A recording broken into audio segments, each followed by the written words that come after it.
exceeding. Okay, exceeding.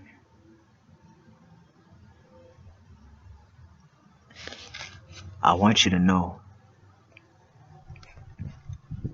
in Matthew chapter 5 verse 12. Okay. Rejoice and be exceeding glad, for great is your reward in heaven. For so persecuted they the prophets which were before you. You see? So let's rejoice. Let's be exceeding glad without limits. For great is our reward in heaven. Okay, great is your reward in heaven. When you're not walking in your flesh. You understand? When you step away from that and you start walking after your relationship in spirit with God, in the details. It's not what we do. Okay? It's not what we do, but how, okay, we do it. It's not what we do, but how we do it. Okay? We can have the same positions. We can have the same jobs, you understand? But it's how we do that job that makes the difference.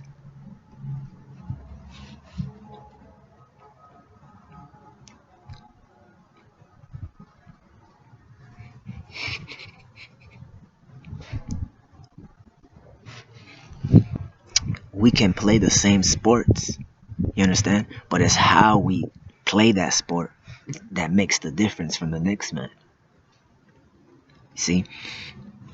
It's all the same, right? It's all the same, but it's how we do it.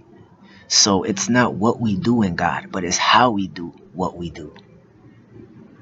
It's how it's sowing love of God's love, which is his word to people, to to you, by first fasting to understand it.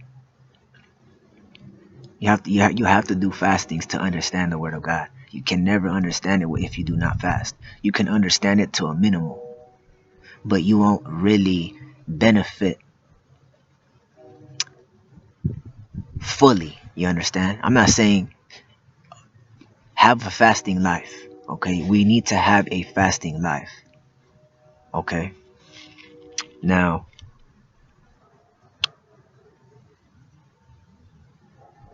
okay, God's blessings are exceeding. The word exceeding, when you look up the word exceeding, it means it means without limit. Okay, that's what it means. It means there is no limit to God. There is no limit. Now,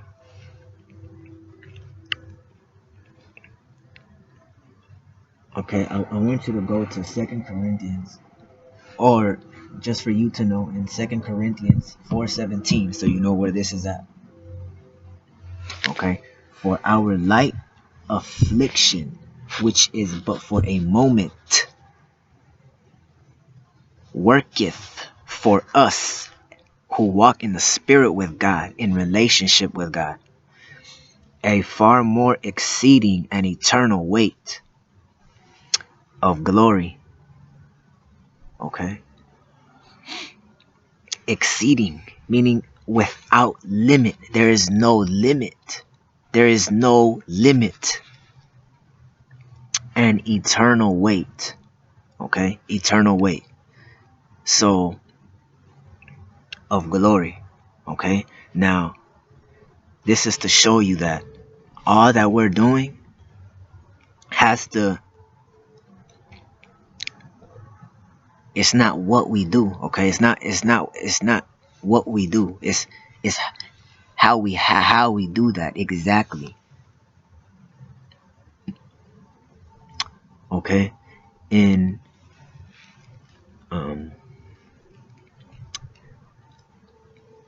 see, so now I want to show you this in Psalm 119 and 96, okay?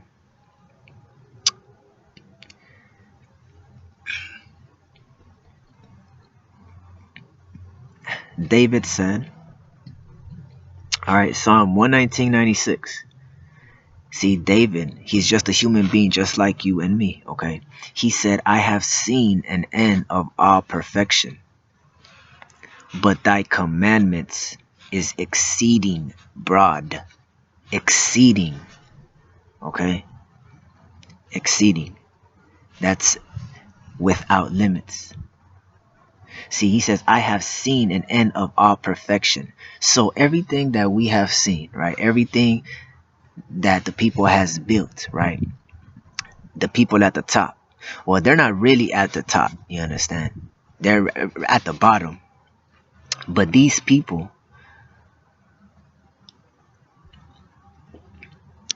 they paint a picture of telling us what is perfection. You understand? And we believe that, so that's what we go after.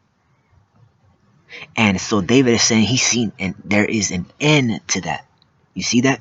But the commandments of God is exceeding broad. It has no limit. His riches, there is no limit. So his blessings, there's no limit to his blessings. So if we don't prepare ourselves and we say God bless us, we are not going to be able to handle it. It's going to hit us like a truck. It's going to run us over. You understand? That's what's going to happen. It's going to run us over. That's how powerful it is. So that's why we need to prepare in order to receive that blessing, to maintain it, because it doesn't end.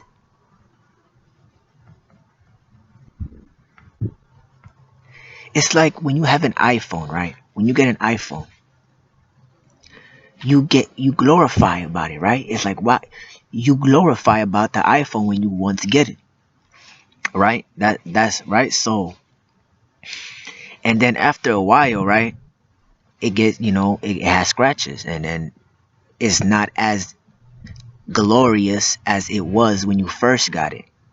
So it has an end to it. You see that? There's an end to that glory. There's an end to that satisfaction, because we lean ourselves in the physical. We lean ourselves in our desires of our flesh and not in the spirit with God.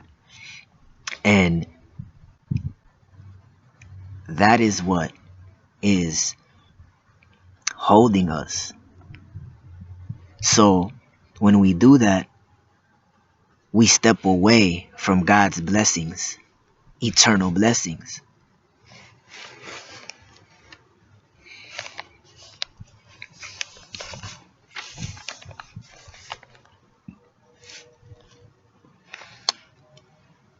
See, you can easily sow love by a simple smile to somebody, but genuine from the soul, not from the face, and not from the flesh and the lust, but just from the soul. You understand? That can uplift somebody, and that can make them maybe come up to you with a question. You understand? And from there, you just however you can plant love and hope, and telling them a little truth about what really is. You understand? And helping them understand that little seed of leaning our soul away from the flesh and to spirit relationship, and that it's not what we do but how we do it. Do you wash the dishes with hate? You understand? You're sowing hate in your heart. Do you come in buildings? Do you open doors with, you understand? It's how you open doors. It's, do you have an intention when you talk to somebody? Is when you cook, how do you cook? You understand? When you're putting on clothes, do you glorify God while you're putting on your clothes? You see, so It's how we do these things. It's not what we're doing, but how we do it. That you have to understand that what he did in order for you to understand. See, his blessings is forever. Everything that you see right now, all the CEOs, all these organizations, all these people with their little businesses, you understand, with their little hustles, you could say, or whatever little businesses, right? They have an end to them. There is an end. And while they're going through it, they have stress and worry nonstop. Okay? That's the truth. Okay? That's what it really is. They have stress, they have worry. And if you want to get out of that mindset, you can have peace. Now with God, we have peace while we're working to prepare ourselves for his blessing. We have peace.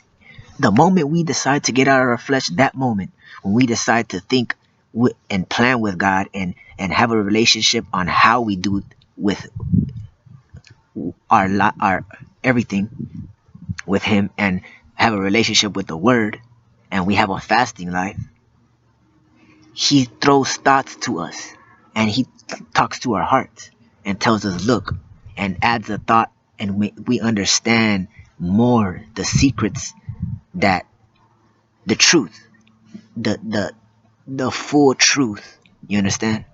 And that is and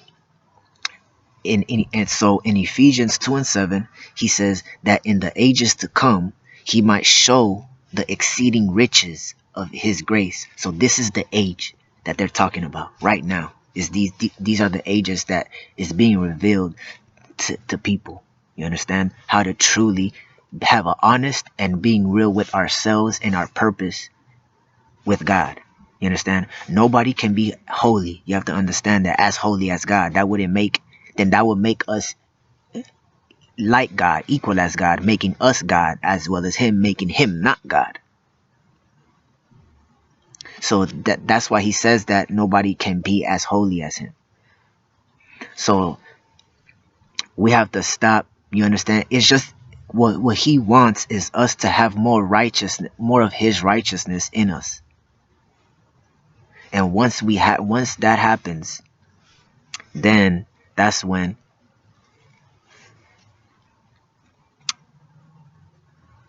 you are free from a lot of burdens,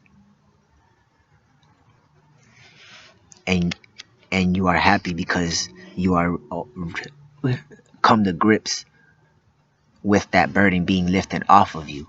You understand? And just sowing whatever you can of God inside of you. Whoever does little also does much.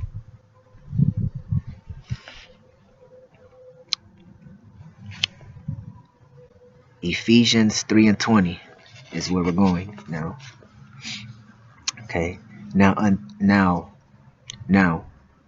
unto him that is able to do exceeding abundantly above all that we ask or think, according to the power that works in us. Okay? So it's according to the power. So he's letting us know that it's according to how we have that relationship with God. We will receive the abundant, however abundantly. You understand? Because our riches, our blessings are forever. Once we step out of, you understand, this body, we're going to be in his full presence. Okay? And once we are in his full presence, okay, we will receive accordingly. And some people are not even going to receive anything, and you're going to watch others receive what they received, but it's because they did deserve it. You understand? They deserve, and you're going to know that they deserved it. So, okay, everything in God, all of his blessings are exceedingly. It's there is no limit to it. There is no end. So we must prepare in order to receive it, or we're just going to get run over with it. It's going to pass us by. You understand? Like we're going to feel the blessing try to come inside of us, but we can't control it. We cannot receive it because we are not ready to receive it.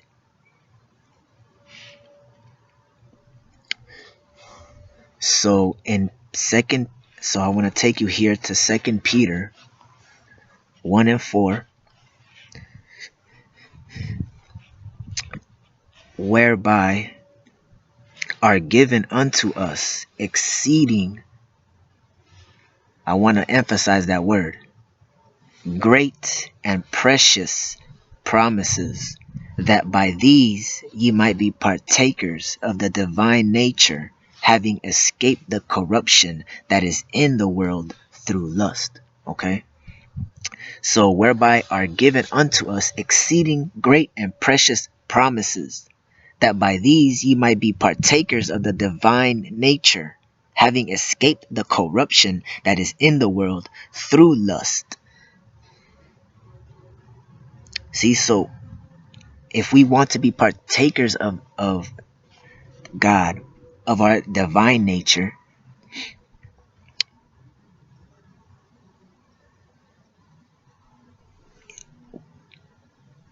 is given to us